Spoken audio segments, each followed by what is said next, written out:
វិញ្ញាណសាធុព្រះបរមសាស្តាដ៏ចម្រើន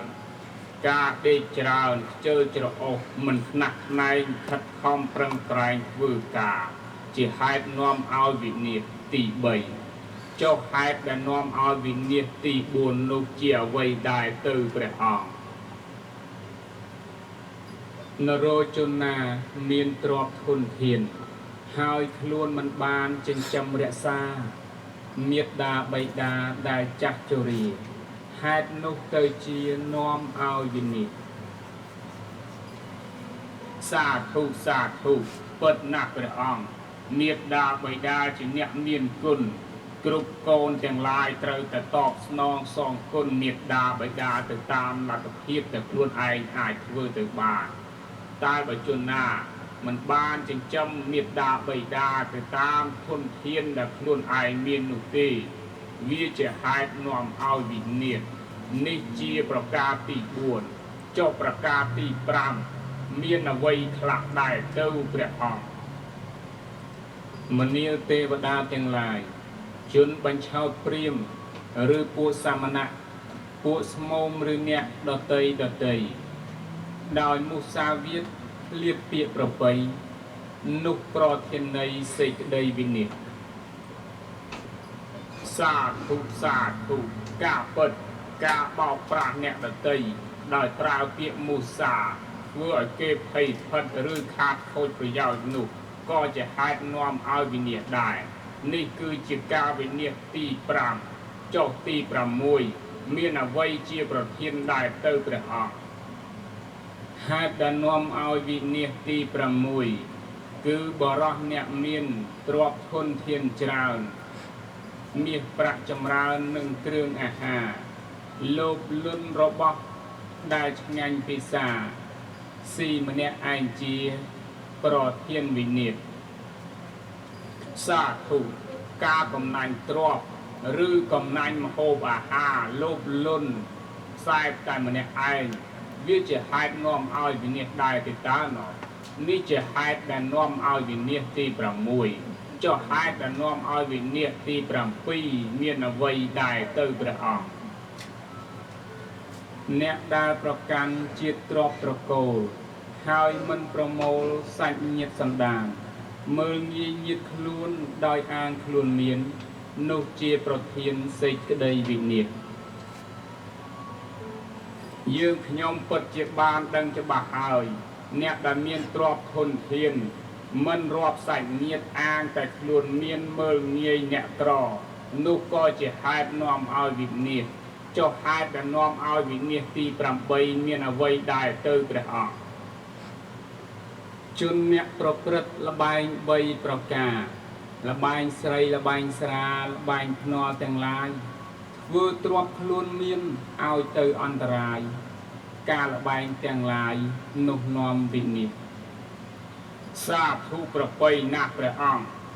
ការលេងល្បែងស៊ីសងល្បែងស្រីល្បែងស្រាល្បែងភ្នាល់ទាំងនោះពិតជាប្រការដែលធ្វើឲ្យទ្រព្យដែលខ្លួនឯងខំរកបានដោយលំបាកវិនាសអន្តរាយទៅវិញជាប្រកបនេះជាហេតុដែលនាំឲ្យវិនាសទី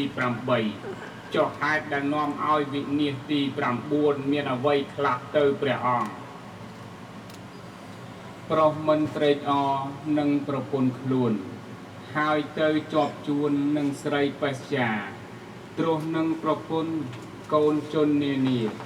ហេតុនោះទៅជានាំឲ្យវិនិច្ឆ័យសាធុ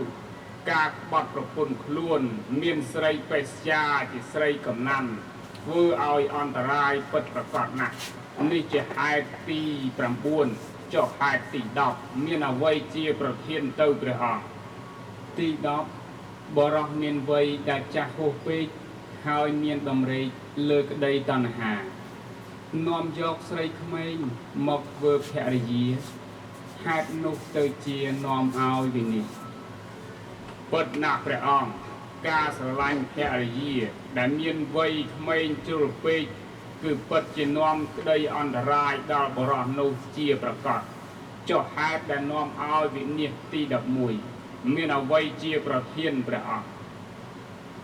បរោះតាំងស្រីអ្នកលេងខ្ជះខ្ជាយឬស្រីទាំងឡាយតាំងបរោះនោះដែលជាអ្នកលេងខ្ជះខ្ជាយដូច្នោះអំពើទាំងនោះនាំឲ្យវិនិច្ឆ័យសាធុបបិទ្ធព្រះអង្គដ៏ចម្រើនចុះហេតុដែលនាំឲ្យវិនិច្ឆ័យទី12មានអ្វីជាប្រធានព្រះអង្គ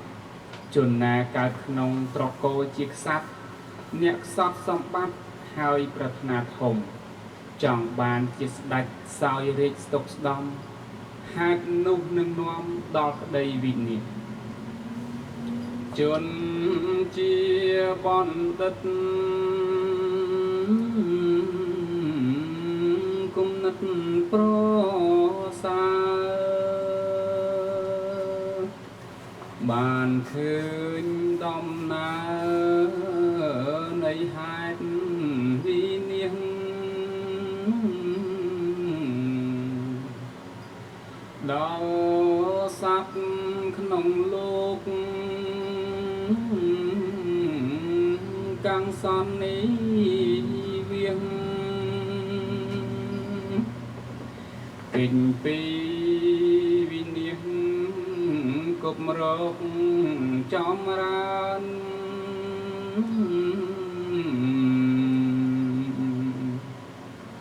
ធម៌បរាភវសូត្រទាំង12កងដែលព្រះសម្មាសម្ពុទ្ធបានសម្ដែងទុកមកនេះពុំមែនទុកសម្រាប់តែនាពេលបុណ្យភ្ជុំឬចាក់ស្ដាប់ឲ្យតែពីរោះត្រចៀកនោះទេក្តីវិនិច្ឆ័យទាំង12កងនេះគឺតែងកើតឡើងនៅគ្រប់ពុទ្ធជនទាំងឡាយរស់នៅដល់បច្ចុប្បន្នជនណាប្រព្រឹត្តរឿងទាំង12នេះគឺនឹងជួបក្តីវិនិច្ឆ័យខានពុំលែងឡើយដូច្នេះ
Yeah.